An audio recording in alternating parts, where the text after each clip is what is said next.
You keep saying they control us. No, they didn't force you. They didn't grab your hand. They didn't raise their voice. They didn't threaten your safety. You opened the door. You clicked. You stayed. You leaned closer to the screen. You watched until the end. No one chased you. No one followed you. No one stood behind you. You agreed. And the moment you agreed, you stopped noticing the cage. Here is the uncomfortable truth. Real control does not begin with force. Force creates enemies. Force creates resistance. Force creates martyrs. Control begins with comfort. Comfort feels harmless. Comfort feels earned. Comfort feels deserved.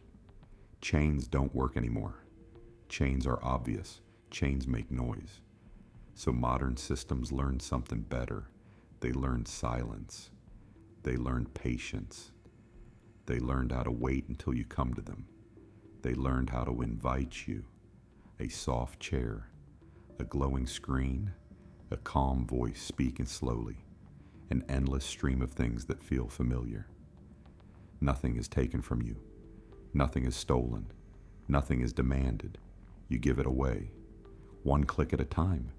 One swipe at a time. One more minute than you planned. One more night than you intended. Think about this carefully. The strongest cages in history were never built with bars. They were built with habits. Habits feel normal. Normal feels safe. Safe feels invisible. You wake up. You check. You scroll. You refresh. Not because you want to. Not because you decided. But because not doing it feels wrong. That discomfort matters. That quiet pressure in your chest. That urge to look again. That need to know what you missed. That is not addiction. That is conditioning. Here is how conditioning truly works. The system does not tell you what to think. That would fail immediately. Instead, it decides what appears first, what appears last, and what never appears at all. It does not say, believe this. It says, look here. And the human brain follows what it sees.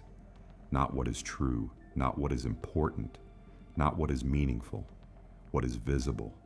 Every decision feels personal. You think, this video found me. This post understands me. This explains what I always felt. This finally makes sense. But the truth is simpler. You were guided, not pushed, not dragged, not threatened, aligned, quietly, patiently, consistently. Ask yourself something honestly. How many beliefs do you hold that you never truly examined?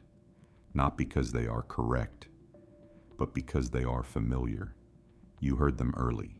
You heard them often. You heard them everywhere. Familiar feels comfortable. Comfortable feels right. Right feels like truth. This shortcut is ancient, and today it is optimized. You are not controlled by lies. Lies are fragile. Lies collapse under pressure. You are controlled by repetition. Say something once, it is ignored. Say it again, it feels familiar. Say it every day from different mouths, with different tones, and it stops sounding like an opinion. It becomes reality. It becomes common sense. Here is what most people never notice. The system does not care if you are happy. It does not care if you are sad. It does not care if you are angry. Anger is not rebellion. Anger is fuel.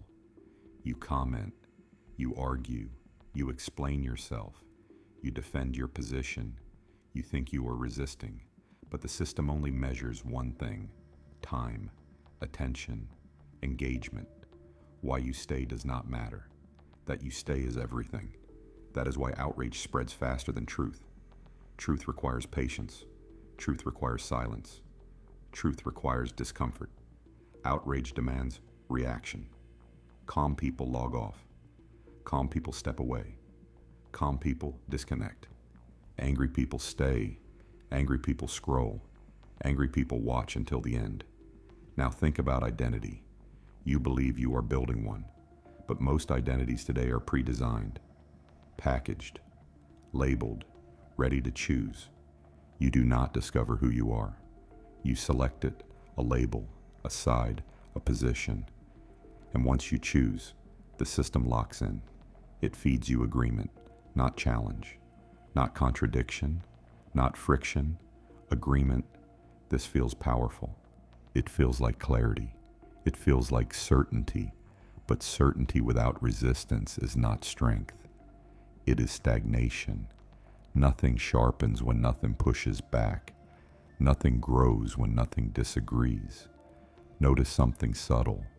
The more content you consume, the less original your thoughts feel.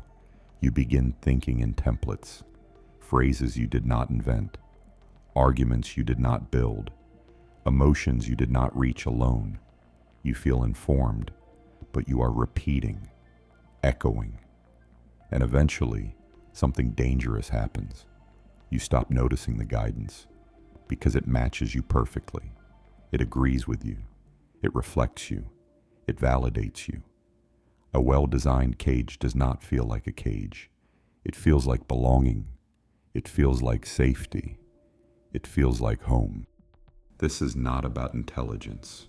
Smart people fall into this faster because they trust their awareness.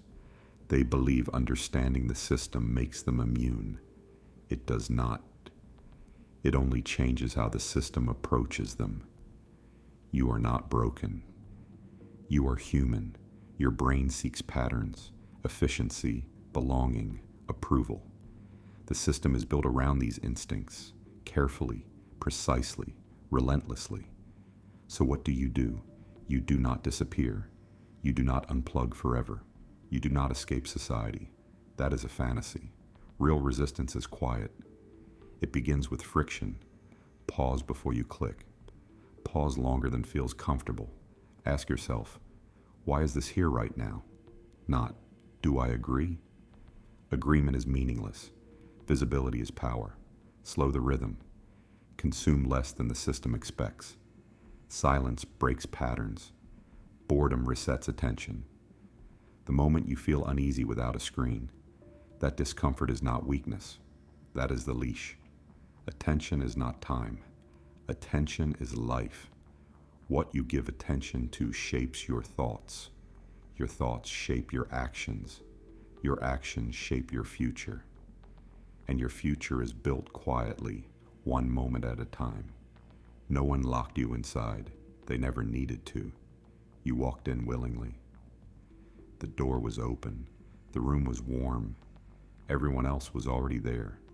The cage was never hidden. You just stopped calling it one. And now that you see it, the question is not who controls us.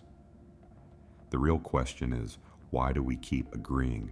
There is another layer few people talk about: fatigue. The system does not only guide you, it wears you down. Slowly, decision after decision, reaction after reaction, until choosing feels heavy. When you are tired, you do not question, you default. You rely on what feels familiar. That is not laziness. That is design. Not enough pressure to make you quit, just enough to make you passive. Passive people do not resist. They comply, quietly. You think the problem is too much information. It isn't. The problem is that everything feels urgent. Your brain adapts by shutting parts of itself down. This is where control disappears from view. You stop asking, is this true? You start asking, how does this make me feel? Emotion replaces judgment. Speed replaces thought.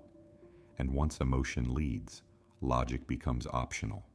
That is why the loudest voices win, not the smartest, the most stimulating. At this point, the system no longer guides you. You guide yourself. You become predictable.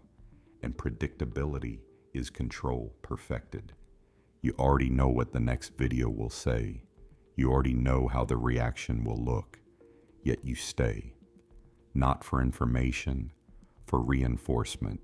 Reinforcement feels safe, but it slowly removes your ability to be challenged. Without challenge, You do not grow. You harden. This is how systems last, not by force, but by habit, until freedom feels heavy, thinking feels slow, choosing feels exhausting. So you let the system decide, again and again. Control does not steal freedom. It convinces you that you no longer want it. So the question changes one last time. It is not, who controls us? It is not even, why do we agree? The real question is, what would it cost you to stop?